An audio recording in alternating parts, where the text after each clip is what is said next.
बिस्मिल्लाहिर्रहमानिर्रहीम।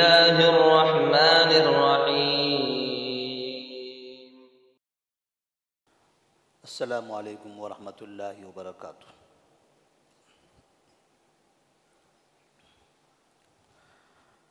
अऊज़ु बिल्लाहि मिनश शैतानिर रजीम। बिस्मिल्लाहिर रहमानिर रहीम।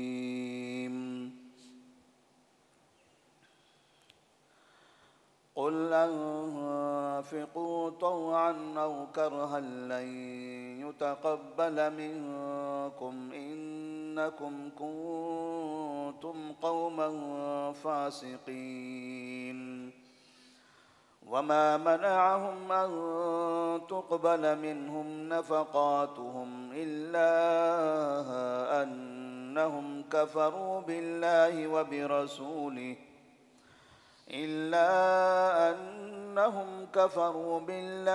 बिरसूलिहि वला यातून अस्सलात इल्ला वहुम कुसाला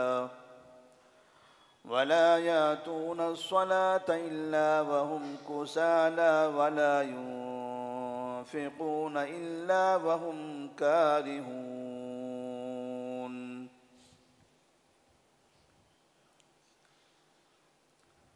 सूरत तौबा आयत नंबर 53 और 54।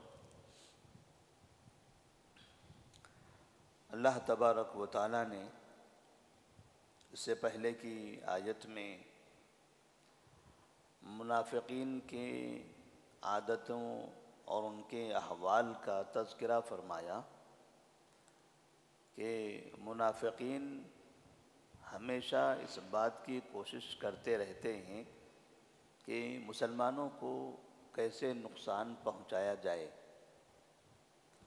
और वो इस उम्मीद में रहते हैं कि कहीं से इन्हें कोई नुकसान पहुंचा कर चला जाए, क्योंकि जैसे मुसलमानों को नुकसान पहुंचता है तो मुनाफ़िक़ीन को खुशी होती है। हालांकि ये मुनाफ़िक़ीन मुसलमानों के दरमियान रहते हैं, ये काफिरों के साथ नहीं रहते, ये मुसलमानों के बीच में रहते हैं, मुसलमानों के जैसे रहते हैं, इनकी शक्ल सूरत मुसलमानों जैसी होती है, और बाकायदा ये मुसलमानों के साथ मसाजिद में नमाज भी पढ़ते हैं। यानी मुसलमान उन्हें देखकर ये नहीं कह सकता कि ये मुसलमान नहीं है। बहुत कम ही ऐसे अफराद होंगे जिनकी दूर अंदेशी से उन्हें यह महसूस होने लगेगा कि ये आदमी मुसलमानों के साथ तो है, लेकिन इस आदमी का दिल काफिरों के साथ है और ये मुसलमानों के लिए धोखेबाज है। और ये इस ज़माने के अंदर भी ऐसे लोगों को पहचानना बड़ा मुश्किल होता है। आम तौर पर मुसलमान इन लोगों को बाद में पहचानते हैं, जब इनके कारनामे ज़ाहिर होते हैं और इनके ज़रिए मुसलमानों को बहुत बड़ा नुकसान पहुंचता है, तब मुसलमान समझते हैं कि ये काफिरों के साथ थे, इन्होंने मुसलमानों को नुकसान पहुंचाया और कई साल तक धोखा दिया। और ये चीज़ें अभी करीब करीब में हमने ऐसे कई लोगों को देखा है।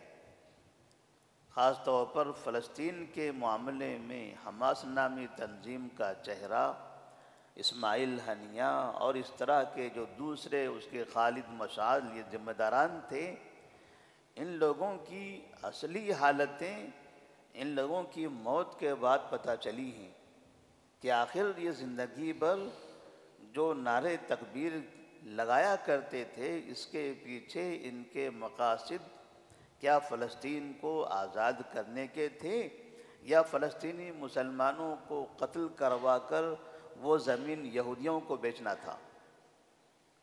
आज वहाँ के बाशिंदे खुद ये कहने लगे हैं कि इन लोगों ने फ़लस्तीन को यहूदियों के हाथों बेचा है और हमें सारी ज़िंदगी धोखा दिया है, हमारी नस्लों को कत्ल करवा दिया। तो बहुत कम लोग ऐसे होते हैं जो ये हालात हो जाने से पहले से उन्हें पहचानते हैं, वरना उम्मन लोग चले जाने के बाद समझते हैं कि हाँ ये लोग मुनाफिक थे, ये मुसलमानों को धोखा दे रहे थे। अल्लाह तबारक व तआला ने कुरान मजीद की आयत नंबर 52 में इसका जिक्र फरमाया है कि हमेशा सियासी एतबार से, माली नहीं, सियासी एतबार से मुसलमानों को नुकसान पहुंचाने की कोशिश ये मुनाफिकों का तर्ज अमल होता है। मुनाफिकीन ये चाहते हैं कोई दूसरी कौम, अब वो दूसरी कौन सी हो, कोई भी हो, दूसरी कोई भी हो, बस मुसलमानों को नुकसान पहुंचाने वाली होना चाहिए। चाहे वो यहूद हो, चाहे वो नसारा हो, चाहे वो मजूस हो, चाहे वो मुशरिकीन हो, कोई भी कौम हो, बहरहाल जो कौम भी मुसलमानों को नुकसान पहुंचाएगी वो उनका साथ देंगे।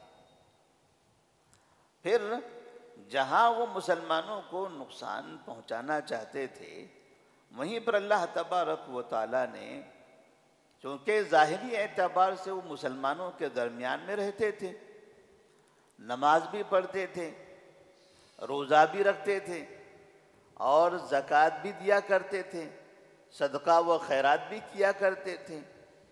जब ये सारे काम वो करेंगे तो कौन पहचानेगा कि ये काफिर है? सब तो यही कहेंगे ये मुसलमान हैं। जब आपकी मस्जिद में अगर 5 वक्त वो आपको नज़र आए तो आप कैसे कहेंगे ये आदमी गैर मुस्लिम है, मुसलमान नहीं है? आपको रोज़े की हालत में इफ्तार के दस्तरखान पर महीना भर नज़र आए और बाकायदा लोगों को इफ्तार कराता रहे, इफ्तार के लिए पैसा देता रहे, आप कैसे कहेंगे कि ये मुसलमान नहीं है? अल्लाह तबारक व तआला ने उनकी इन आदतों का भी जिक्र फरमाया है कि वो ऐसा भी करते हैं, लेकिन इस तरह से उनकी नमाजें पढ़ना और उनका सदका व खैरात करना, क्या ये मकबूल है? अल्लाह तबारक व तआला फरमाते हैं, कुल अनफिकू तवअन औ करहन लन युतक़ब्बल मिनकुम, कुल अनफिकू तवअन औ करहन लन युतक़ब्बल मिनकुम। ऐ मोहम्मद सल्लल्लाहु अलैहि वसल्लम, आप कह दीजिए तुम खर्च करो खुशी से या नाखुशी से, खुश दिली से या नाखुश दिली से, आप खर्च करो। लन युतक़ब्बल मिनकुम, तुमसे ये खर्च किया हुआ हरगिज कबूल नहीं किया जाएगा। तुम जो खर्च कर रहे हो, मुनाफिक हो तो खुशी से खर्च तो नहीं करोगे, नाखुशी से ही खर्च करोगे, ताकि मुसलमानों को ये महसूस होने लगे कि आप मुसलमान हैं, मुसलमानों को ये दिखाई देने लगे कि आप मुसलमानों के हमदर्द हैं। तो अल्लाह तबारक व तआला फरमाते हैं, कुल अनफिकू तवअन औ करहन लन युतक़ब्बल मिनकुम, तुमसे हरगिज कबूल नहीं किया जाएगा। क्यों? इन्नकुम कुंतुम कौमन फासिकीन, क्योंकि तुम फासिक कौम हो, क्योंकि तुम फासिक कौम हो, तुम्हारे दिलों में कुफ्र है, तुम्हारे अंदर शरारत है, तुम मुसलमानों को दिली तौर पर नुकसान पहुंचाना चाहते हो। बस ये ज़ाहिरी हरकतें तुम्हारी, ताकि लोग तुम पर भरोसा करें, लोग तुम्हें अपना समझें, और अपना जब वो समझने लगे कि तुम उन्हें ले जाकर किसी गड्ढे में डाल दो। कुल अनफिकू तवअन औ करहन लन युतक़ब्बल मिनकुम। अब मुनाफिकीन से ये कहा जा रहा है कि तुम खुशी से खर्च करो या नाखुशी से। नाखुशी से खर्च किया हुआ माल तो कबूल होता ही नहीं है। अगर खुशी से खर्च किया हो तो भी कबूल नहीं होगा, क्योंकि सिर्फ माल का खर्च कर देना खुशी से ये काफ़ी नहीं है, बल्कि इस खर्च के साथ साथ आदमी का ईमान ज़रूरी है। कोई आदमी ईमान वाला ना हो और बहुत मोहब्बत से, एहतराम से, रहम के साथ, खुश दिली से लोगों की मदद करता है, गरीबों का ताउन कर रहा है, लोगों पर खर्च कर रहा है, वो खर्च अल्लाह के नज़दीक मकबूल नहीं है। जैसे हम काफिरों को देखते हैं, काफिरों के पास भी कितनी रिफाही तंजीमें होती हैं जो गरीबों की मदद के लिए बनाई जाती हैं, लेकिन इनका ये जो खर्च है ये अल्लाह तबारक व तआला के नज़दीक मकबूल नहीं है। क्यों? इसलिए कि सदका व खैरात इबादत है और इबादत की मकबूलियत के लिए ईमान शर्त है। कोई अगर काफिर है और वो रमज़ान के रोज़े रखे तो क्या रमज़ान के उसके रोज़े कबूल होंगे? कोई काफिर है और रमज़ान के महीने में इफ्तारी के बाद इमाम साहब के पीछे खड़े रहकर टोपी लगाकर हाथ बांधकर नमाज पढ़ने लग जाए, जैसे बाद मर्तबा हम देखते हैं सियासी अफराद को, तो क्या उनकी ये नमाजें मकबूल हैं? ये सिर्फ तमाशा है, नमाज का मजाक है, ये मुसलमानों को धोखा देना है, मुसलमानों को खुश करने के लिए कि देखो फला लीडर रमज़ान में हमारे इमाम के पीछे टोपी लगाकर खड़ा था। वो टोपी लगाया नहीं था, सबको टोपी पहनाकर चला गया। उसने एक टोपी पहनी है मगर सबको जो टोपी पहनाया उसका किसी को एहसास ही नहीं है। और ये चीज़ हमने अभी पड़ोसी रियासत के हालात के बारे में वक्फ बिल में देखा है कि रमज़ान में टोपी पहना और वक्फ बिल में सबको टोपी पहना दिया। तो इस तरह की ये जो इबादतें हैं, क्या ये इबादतें दिल से होती है? अगर वाक़ियतन नमाज वो दिल से पढ़े, रोज़ा वो दिल से रखे, तो फिर अल्लाह तबारक व तआला के मोमिन बंदों के साथ होगा, कभी वो दुश्मनाने इस्लाम के साथ नहीं खड़ा होगा। तो अल्लाह तबारक व तआला ने फरमाया, कुल अनफिकू तौअन औ करहन लन युतक़ब्बल मिनकुम इन्नकुम कुंतुम कौमन फासिकीन वमा मनअहुम अन तुक़बल मिनहुम नफ़क़ातुहुम। और इस चीज़ ने उन्हें रोका कि उनके सदक़ात को कबूल किया जाए, इल्ला अन्नहुम कफ़रू बिल्लाहि व बिरसूलिही, मगर इसलिए कि उन्होंने अल्लाह पर और उसके रसूल पर, उसके रसूल के साथ कुफ्र किया। यानी उन्हें नहीं रोका इस चीज़ से कि उनके नफ़क़ात को कबूल किया जाए, मगर इसलिए कि उन्होंने अल्लाह और उसके रसूल पर कुफ्र किया, अल्लाह और उसके रसूल का इनकार किया, उसका कुफ्र किया। जो नफ़क़ात, जो सदक़ात, जो खैरात वो करते हैं, इनको कबूल होने से रोकने वाली चीज़ क्या है? और रोकने वाली चीज़ है अल्लाह और उसके रसूल का कुफ्र करना, उन पर ईमान न लाना। यानी उनके सदका व खैरात के कबूल न होने की पहली वजह अल्लाह और उसके रसूल पर ईमान न लाना है। तो अल्लाह तबारक व तआला ने मुनाफिकीन के बारे में बताया कि वो अल्लाह पर, उसके रसूल पर ईमान रखते ही नहीं है। हालांकि मुनाफिकीन 5 वक्त की नमाजें पढ़ते थे और बहुत कम ही मुसलमानों को पता थे। नबी करीम सल्लल्लाहु अलैहि वसल्लम को अल्लाह तबारक व तआला ने वही के ज़रिए बताया था कि फना और फना और फना मुनाफिक हैं, क्योंकि वो तो दिल का मसला है। आदमी सामने तो मुकम्मल मुसलमान है, किसी भी तरह आप शक नहीं कर सकते, लेकिन दिल से वो काफिरों के साथ है। भला ये दिल से काफिरों के साथ है, ये कैसे पहचाना जाएगा, कैसे मालूम होगा? मालूम तो उस वक्त होगा जब कोई हादसा होगा, जब कोई मुसीबत आएगी, जब कोई जंग होगी और जब आर पार का मसला होगा, जब मुसलमानों के साथ कोई इम्तिहान होगा। और ऐसे वक्त में जबकि जंग उहद होनी थी, उहद के मैदान में जब जंग होनी थी, मुसलमानों की तादाद कम थी, काफिरों की तादाद ज़्यादा थी और लगता था कि काफिर बहुत ख़तरनाक तरीके से मुसलमानों पर हमलावर होंगे।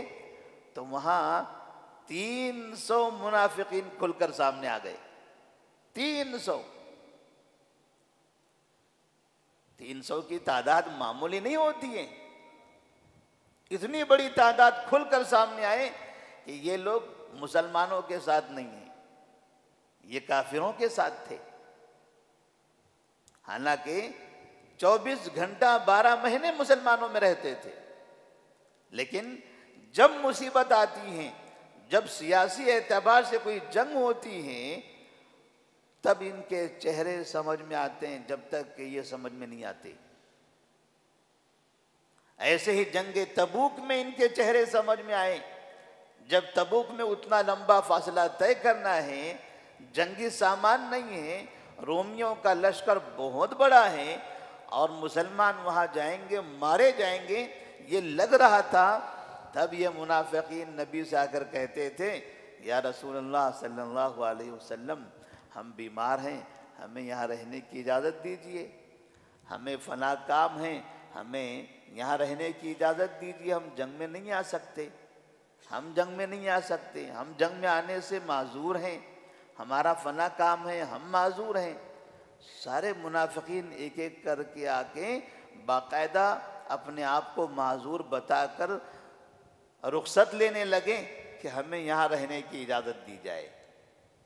और जो मुसलमान थे, जो मोमिनीन थे, या रसूलल्लाह बताइए हमारे लिए क्या खिदमत है, हम क्या कर सकते हैं? कुछ भी नहीं है तो पैदल ही सही, इस्लाम की हिफाजत के लिए हम सब कुछ करने के लिए तैयार हैं। वो मुसलमान और इधर ये मुनाफिकीन। तो अल्लाह तबारक व तआला फरमाते हैं कि उनके अंदर अल्लाह पर, उसके रसूल पर ईमान नहीं होता। वमा मनअहुम अन तुक़बल मिनहुम नफ़क़ातुहुम इल्ला अन्नहुम कफ़रू बिल्लाहि व बिरसूलिहि। उनके नफ़क़ात को कबूल करने को, नफ़क़ात कबूल करने को नहीं रोका, मगर उनके अल्लाह पर और उसके रसूल पर कुफ्र ने।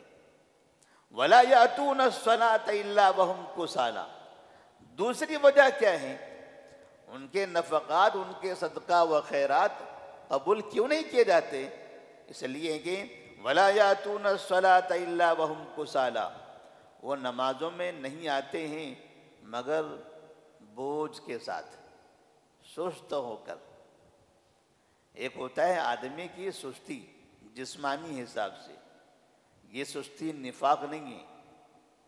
आदमी जिस्मानी हिसाब से सुस्त हो जाए, कमज़ोर हो जाए और नींद न होने से बोझल हो जाए, ये थकावट की वजह से बोझल हो जाए, ये निफाक नहीं है। न चाहना खामखा का बोझ है। जैसे आदमी को कोई काम करने के लिए कहा जाए, वो काम नहीं करना चाहता, तो आदमी अब जो काम करना नहीं चाहता है वो काम करने पर मजबूर कर दिया जाए तो आदमी कैसे काम करेगा? बोझ समझकर। कोई उस काम के लिए मुखलिस नहीं रहेगा। ये मुराद है यहां पर, वला यातून अस्सलात इल्ला वहुम कुसाला, कि वो नमाज में नहीं आते हैं मगर सुस्ती के साथ, बोझ समझकर कि बस अब क्या करना है, मुसलमानों को तो दिखाना है ना कि हम मुसलमान हैं, हमें इस नमाज से मतलब ही नहीं है, हमें इस नमाज से मतलब ही नहीं है, मगर मुसलमानों को ये दिखाना है कि मैं मुसलमान हूँ, इसलिए जाना है, 5 वक्त नमाज पढ़ना है, उनकी सफ़ों में खड़े रहना है, उनकी तरह अमल करना है। तो नमाज भी पढ़ते हैं तो इस तरह से बोझ के साथ। वला युनफ़िक़ून इल्ला वहुम कारिहून, और वो खर्च वो खर्च नहीं करते हैं मगर नापसंद करते हुए, न चाहते हुए। अब वो अल्लाह की राह में खर्च भी करते हैं। जब ऐलान होता है कि फला जगह मस्जिद तामीर करनी है, पैसा दो, फला जगह पर जंग की ज़रूरत है, पैसा दो, फला जगह पर फला काम की ज़रूरत है, ताउन कीजिए, ताउन भी करते हैं। लेकिन ये दिल से ताउन नहीं, बस नापसंद करते हुए ऐसे ही, ताकि लोग तो देख लें, लोग देख लें कि मैं खर्च कर रहा हूं, लोगों को मेरे मुनाफिक होने पर शक ना हो, मेरे मुनाफिक होने पर शक ना हो। इतनी बारीकियां हैं मुनाफिकीन के बारे में, आप गौर करें। जब उस जमाने में मुनाफिकीन हो सकते थे, आज के जमाने में क्यों नहीं होंगे? आज के जमाने में क्यों नहीं होंगे? और हमने तो मुसलमानों की बड़ी बड़ी बर्बादियां मुनाफिकीन के हाथों होती हुई देखी है। लोग कभी मीर जाफर और मीर सादिक का नाम बोलते हैं। भला एक आदमी मीर जाफर, एक आदमी मीर सादिक, जो दक्कन की हुकूमत को बर्बाद करने वाला और बंगाल की हुकूमत को बर्बाद करने वाला, कौन सी हुकूमत को? अंग्रेजों की नहीं, काफिर और मुशरिकीन की नहीं, मुनाफिक मुसलमानों के नहीं, पक्के सच्चे अच्छे मुसलमानों की, मजबूत मुसलमानों की, ऐसे मुसलमानों की जो रुअब और दबदबे वाले थे, जिनकी हुकूमतें अच्छी थी, हुक्मरान नेक थे। ऐसे लोगों की हुकूमतों का खात्मा करने वाले, उनके नाम मुस्लिम नाम है, मीर जाफर और मीर सादिक। खिलाफत अब्बासिया को बर्बाद करने वाले, जिन्होंने 550 साल हुकूमत किया था, उस शख्स का नाम था नसीरुद्दीन तूसी इब्नुल अलकमी। ये नाम है, अरबी नाम है। लोग नाम पढ़े तो कहेंगे तो मुसलमान है, ये तो मुसलमान है। इन्होंने हलाको खान के जरिए 550 साल की मुस्लिम बादशाहत को मलियामेट कर दिया था। अंदर की राज की बातें, बादशाहों के राज की बातें, मुल्क के अंदर की कमजोरियां, बादशाह के साथ 12 महीने 24 घंटा रहा करते थे, उसके दरबार में रहते थे, उसकी फौज में रहते थे, और दूसरे के लिए, काफिरों के लिए मुखबिरी करते थे, और उन्हें दाखिल होने का, हमला करने का, इनकी कमजोरी का, इस तरह के सारे रास्ते बताते थे। और बस वो 1-2 मुनाफिकीन की वजह से 550 साल की हुकूमत बर्बाद हुई है। मुनाफिकीन ज्यादातर मुसलमानों को सियासी एतबार से बर्बाद करते हैं। गजा जो बर्बाद हुआ है, ये मुनाफिकीन के हाथों, ये मुनाफिकीन के हाथों बर्बाद हुआ है। फलस्तीन जो आजाद नहीं हो रहा है, ये मुनाफिकीन की वजह से। वहां मुनाफिकीन बैठे हुए हैं जो सारी दुनिया के मुसलमानों को बेवकूफ बनाए हुए हैं, पैसा लूटते हैं और काम यहूदियों के लिए और अमेरिका के लिए करते हैं। शक्ल सूरत मुसलमानों की, नारे मुसलमानों के, पट्टियां नारे तकबीर वाली, धोखा देते हैं मुसलमानों को, मुसलमानों का खून बहाते हैं। जब बगदाद तबाह हुआ था, बगदाद की तबाही में पूरा का पूरा शहर जो कैपिटल था उस जमाने का, खंडर बन गया था। कई लाख मुसलमानों का कत्लेआम हुआ था। वहां जो जिंदा बचे थे वो या तो यहूदी था, या तो नसरानी था, या फिर मुनाफिकीन में से शिया थे। ये 3 कौमें थी जिन्हें किसी ने भी टच तक नहीं किया, किसी ने हमला नहीं किया, न किसी ने उनके घर पर हमला किया, न उनकी जायदाद पर हमला किया, न उनमें से किसी आदमी को नुकसान पहुंचाया। इसके अलावा बड़े से बड़े, छोटे से छोटे, उलमा हो, अवाम हो, कोई भी जितने मुसलमान थे जहां देखो वहां सिर्फ मच्छरों की तरह, कीड़े मकोड़ों की तरह रास्तों में लाशें पड़ी हुई थी। इमाम इब्ने कसीर रहमहुल्लाह फरमाते हैं कि हालात ऐसे हो गए थे कि बगदाद शहर के ऊपर से अगर परिंदा गुजरता था तो बेहोश होकर जमीन पर गिर पड़ता था मुसलमानों की लाशों की बदबू की वजह से। ये काम न यहूदियों ने किया है, न ईसाइयों ने किया, न मुशरिकीन ने किया, ये मुनाफिकीन ने किया है। मुनाफिकीन ऐसी तबाहियां मचाते हैं मुसलमानों की। आज लोग समझते हैं ये माशाअल्लाह अल्लाह अकबर कह रहे हैं, ये अल्लाह अकबर कह रहे हैं। हमने कितने मुनाफिकीन को देखा है अफगानिस्तान को तबाह करते हुए, सीरिया को तबाह करते हुए, लीबिया को तबाह करते हुए, अलग अलग तंजीमों के नाम से। वो तंजीमें कहाँ हैं आज जो कहते थे हम अल्लाह की राह में हैं, अल्लाह की राह में, अल्लाह की राह में?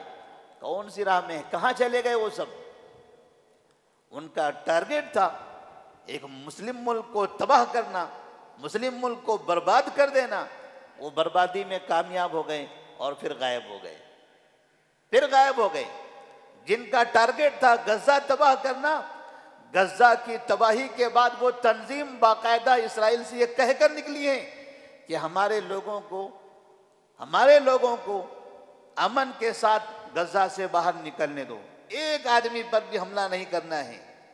हजारों हमासी इंतहाई अमन के साथ बेहतरीन चमकीली कारों में बैठकर वहां से बाहर निकल रहे हैं और गजा के मुसलमान खाने और पानी के लिए रोडों पे तड़प रहे हैं।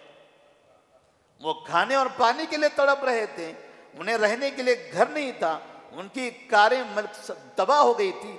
इनकी कारें ऐसी थी जैसे अभी वो शोरूम से निकली हुई हों। ऐसी कारों में बैठकर वो गजा के बाहर जा रहे हैं। जो लड़ने वाले वो तो बेहतरीन कारों में घूम रहे हैं। जो आवाम थे, आवाम के घर, मस्जिदें, मदरसे, हॉस्पिटल, कारें, जायदादें, तिजारतें, मार्केट, सब कुछ तबाह हो गया। अल्लाह तबारक व तआला ने मुनाफिकीन को पहचानने का हुक्म दिया है। ऐसे मुनाफिकीन से बचना है हमको। मुनाफिकीन हमेशा काफिरों का साथ देकर मुसलमानों की बर्बादी की तमन्नाएं करते हैं, और ये तो नबी के बर्बादी की तमन्नाएं करते थे। हमारी तो बहुत दूर है। जब नबी तबुक में जा रहे थे तब इनकी तमन्नाएं थी ये लोग जाएं ये लोग यहाँ से, और जब वहां जाएंगे तो ये वापस फिर कभी नहीं आएंगे। अल्लाह तबारक व तआला ने कहा ये लोग कुल हल तरब्बसूना बिना इल्ला इहदल हुस्नयैन, तुम इंतजार कर रहे हो कि हम मारे जाएंगे? ठीक है, अगर हम मारे गए तब भी हम शहीद, मारे गए तब भी हम शहीद, और अगर जीत कर वापस आ गए तब तो हम कामयाब है ही, तुम्हारी नजरों में भी कामयाब। जब वापस आएंगे और फिर तुम्हें मदीना में पाएंगे तब देखेंगे तुम मदीना में रहते कैसा हो। एक वक्त आएगा मुनाफिकीन पर लगाम लगेगी, लेकिन मुनाफिकीन को न समझने की वजह से कई मुस्लिम मुल्क तब तक तबाह हो चुके होंगे जैसे हमारी आंखों के सामने वो मनाजिर हैं। अल्लाह से दुआ है अल्लाह तबारक व तआला मुसलमानों को अपने दरमियान के मुनाफिकीन को पहचानने की तौफीक अता फरमाए, उनसे होशियार रहने और चौकन्ना रहने की तौफीक दे। वस्सलामु अलैकुम व रहमतुल्लाहि व बरकातुहू।